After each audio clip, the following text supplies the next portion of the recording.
Let me ask you something. Have you noticed that lately, everything feels just a little too calm? That eerie kind of calm before something massive happens, when the air feels heavy, when you can sense that something is about to break, because that's where we are right now. The final stage has begun, and whether people realise it or not, the economy, as we know it, is entering the most dangerous, most unpredictable phase in modern history. The signs are everywhere. You can see them in the markets, in the banks, in the cost of everything around you. And yet, most people are walking straight into the storm without even realising it's already here. The truth is, what's happening right now isn't just another slowdown or correction. It's the build-up to what could be the economic crash of the century. Not a crash that happens overnight, but one that unfolds quietly, piece by piece, until suddenly everything collapses at once. And it's strange because if you look at the headlines, the markets still look strong. Stocks are still hitting records. Big companies are reporting massive profits. Politicians are saying the economy is resilient. But beneath the surface, the system is cracking. It's not about what's being said, it's about what's being hidden. You can see the cracks if you pay attention. The average family is drowning in debt. Credit card balances have hit record highs. Savings are evaporating. Housing affordability has fallen to its lowest level in decades. And yet somehow we're being told this is all fine, that inflation is under control, that jobs are strong, that everything is getting better. But numbers don't lie, and the numbers right now are screaming that something big is about to give way. Because think about this, every major collapse in history started the same way. People get comfortable. They convince themselves that things can't go wrong, because they've been good for so long. In the 1920s, the market reached levels no one had ever seen. Everyone thought they'd figured out how to beat the system. Then 1929 came. In the early 2000s, people said the same thing about tech stocks. Then the dot-com bubble exploded. In 2008, people thought housing prices could never fall. And then, in the blink of an eye, they did. And now here we are again, except this time it's bigger, and it's global. The illusion of growth today is built on borrowed money. Everything you see, the markets, the houses, the cars, the new record highs, it's all fueled by debt. Governments are borrowing at the fastest pace in history. Companies are leveraged to the edge. Consumers are surviving on credit. But here's the problem. Debt works like a drug. At first, it feels like a miracle. It makes everything faster, easier, more exciting. But the more you take, the less it works. Until one day it stops working entirely, and all that's left is the crash. And that's the stage we've reached, the final dose. The stage where the system can no longer be sustained by promises and printed money. The scary part is that most people won't see it coming, because they're not supposed to. Crashes never announce themselves. They always begin quietly, while everyone is still celebrating the recovery. But look closer. The central banks have lost control. They can't raise rates without breaking something, and they can't cut rates without reigniting inflation. The money supply has been shrinking for months. Bond markets are flashing warnings not seen in generations. Yield curves are inverted across the board, a signal that has preceded every major recession for over 50 years. And while the markets are celebrating, insiders are selling at a record pace. All of this is happening while the cost of living continues to suffocate ordinary people. The average person now pays more for rent, food, energy and insurance than at any other time in modern history. Wages haven't kept up. Small businesses are closing. And yet the stock market keeps rising. Doesn't that sound familiar? It's the same illusion that existed right before every major crash in history. Because a rising market doesn't always mean prosperity. Sometimes it's the last spark before the lights go out. And what's truly unsettling is that the foundation of this system, trust, is starting to crumble. People are losing faith in the currency itself. The US dollar, once the ultimate safe haven, is being quietly challenged by new alliances, by digital currencies, by nations that no longer want to play by Washington's rules. Global trade is fragmenting. Supply chains are fragile. Even major banks are admitting that the old order is breaking down. And when trust in money begins to fade, that's when history changes forever. We've seen this before. In the 1970s, when inflation ran out of control, people rushed to anything that could hold value. In the 1980s, interest rates had to be raised to nearly 20% just to restore stability. But today that solution isn't possible anymore. The debt is too big. If rates ever went that high again, governments themselves would collapse under the interest payments. So instead, they manipulate the numbers. They change the definitions. They tell you inflation is 3% while your grocery bill doubles. They say unemployment is low while millions work 2 or 3 jobs just to survive. The truth is hidden behind statistics designed to keep you calm. But if you've been feeling like everything is getting harder, that's because it is. And now, as all of this unfolds, we've entered what I call the final stage. The stage where the system tries to protect itself at all costs. You'll start to see strange things happen. Markets rising for no reason. Bad news being ignored. New narratives being pushed to keep people optimistic.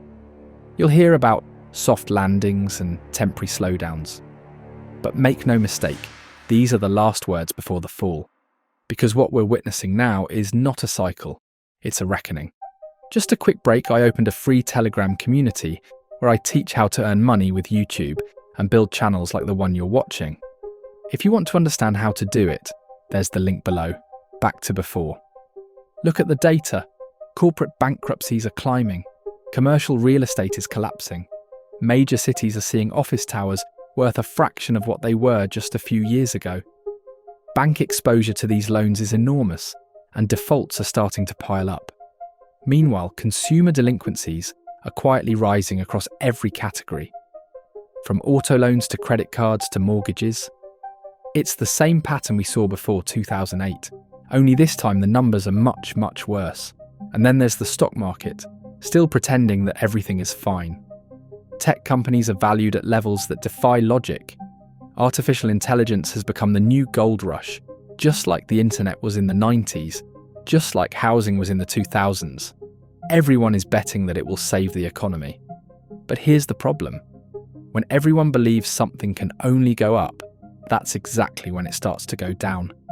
Because no matter how exciting the technology, the laws of economics don't change. Growth fueled by speculation is not real growth. It's a mirage. And when the mirage fades, all that's left is the desert underneath. You might think that governments and central banks will step in to save it all again. But this time, the safety net is gone. Inflation has taken away their freedom to print endlessly. The political will to spend trillions more is fading. The system has been stretched so far that even one small shock could send the whole thing tumbling. It could be a major bank failing, a debt crisis overseas, a collapse in the housing market, or something no one even sees coming, because that's how it always happens. Fast, silent, and brutal. When this breaks, it won't just be numbers on a screen. It'll be jobs disappearing overnight, pensions evaporating, currencies losing value, prices changing every week, people realising that what they thought was safe never really was. And once confidence is gone, it doesn't come back easily.